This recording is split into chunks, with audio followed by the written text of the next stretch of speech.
Hello everyone, I'm Dr. Van Merkel, and maybe you've seen me before. I'm the developer of science-based nutrition, and I had a question from one of our members about a patient who has an elevated TSH.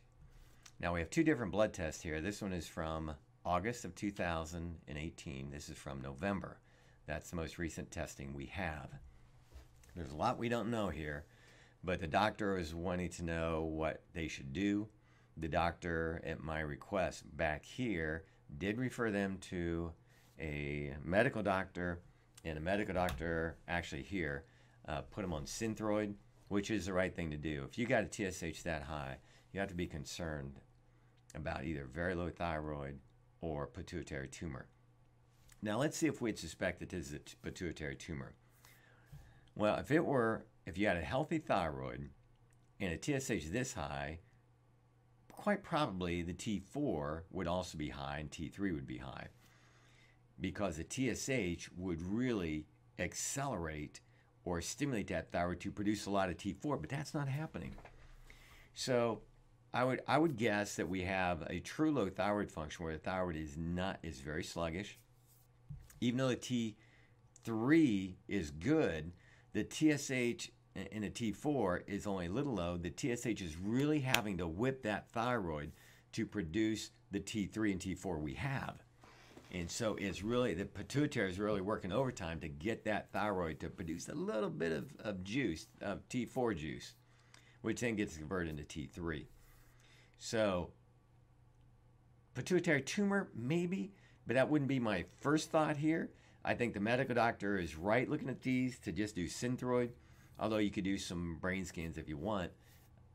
I would probably do the Synthroid and then retest it. Now, this test was in November, and that's the latest information I have, and the doctor just sent me a ticket on what he should do. What should he do, doctors? He should retest. Retest that TSH at least, and retest the T4 and free T3 and see at least what the thyroid's doing. If they've been on Synthroid for even a couple weeks, that TSH should drop. And I suspect it will. So if TSH is dropping, you're okay. And I'm not too worried about a pituitary tumor. What we have to figure out is, why is the thyroid low? Okay? Now, again, the doctor didn't give me any information. I don't know what other meds this patient is on, etc. So let's go with what we have and see if we can't do a little deductive reasoning. They're a little borderline diabetic. Okay, kidney function is all right. Protein's a little bit low, and the protein is lower than it was before. Now, low protein could definitely contribute toward low thyroid, but I wouldn't suspect it would cause it at this level to cause the TSH go extremely high. I wouldn't expect that, but it is a factor that we need to consider. So we move on down. So what else could cause it? Well, inflammation or infection could cause it. Well, we don't see anything here. Liver function is decent. Nothing terrible there. Ferritin and iron are all right. Because a high ferritin could cause thyroid problems, right? Remember that? But the ferritin is okay, so that's not a factor. We see the CRP's okay. And let's just zip down and look at the SED rate. SED rate's okay.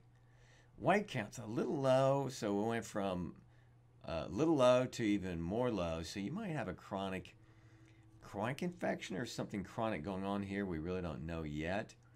I don't think it's severe infection, but could be a small factor. I don't think it's a primary factor. And we see vitamin D's optimal.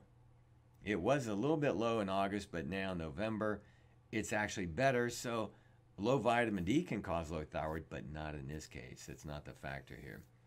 So some other things I would consider: is the patient on any DHEA, on any estrogenic compounds? Are they using a lot of skin lotion? But these things, skin lotion for estrogens in their skin lotion. Are they on any supplements that are high in DHEA? You got a weightlifter, bodybuilder, somebody trying to get healthy, whatever. DHEA can also cause low thyroid. So we want to look at these other lifestyle things they're doing.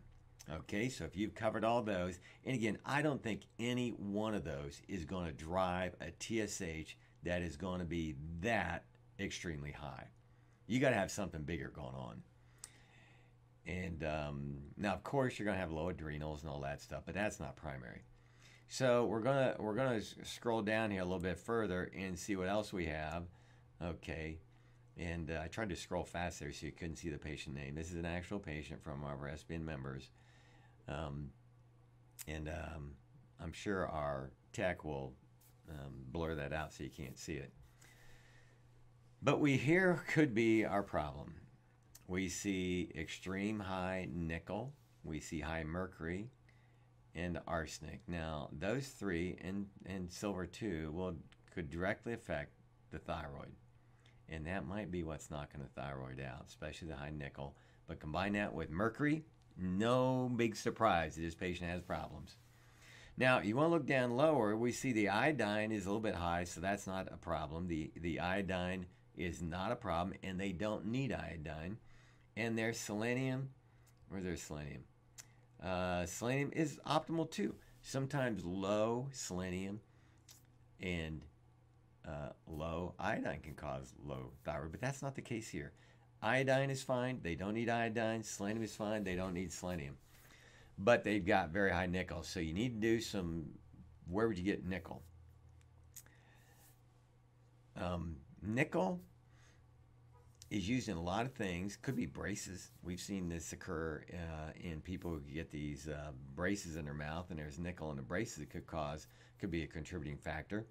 But we've got high mercury in these things. I'd suspect water. I would do a water test to see if they're getting the nickel from that. Just do a simple water test. You know who we use? The same company that does our hair testing does the water testing. So I would definitely look at these heavy metals. I would also do a UTEC, urinary toxic element challenge. And if you don't know what that is, you need to look at some of our other previous webinars. We train you how to do that because we want to see if the UTEC could help accelerate the elimination of mercury and other toxic elements that could be affecting the body, affecting the thyroid. So that's what I would do. Do a UTEC. First of all, retest the TSH and thyroid. See what's going on with that. Make sure that the meds is bringing TSH down, that you don't have something more serious going on. Okay, docs, if the TSH is going up, what could be a problem if they're on Synthroid? Yeah, pituitary tumor. So first things first, retest the blood, especially thyroid, TSH, T4, and T3 free at least. At least. Get them more protein. Make sure the digestion is good. Check their lifestyle. Are they on any DHEA, any hormones at all, any estrogen compounds? But I really think you got to figure out, test their water, see what's going on with that, and do a UTEC, see if you can help accelerate the elimination of these toxic elements to take burden off the body, get the thyroid to correct. So there we are. Docs, hope that helped. And when we get an update on this patient a little further on, we will update you on what's happening. But hopefully this has been of help. I'm Dr. Merkel. Be sure and look at our website for further training in the weekends. We'd love to have you learn more about SBN. If you're a patient out there and you need some help with your problems, contact us at Science Based Nutrition and we'll find a doctor to help you. Have a great day, everyone. I'm Dr. Merkel.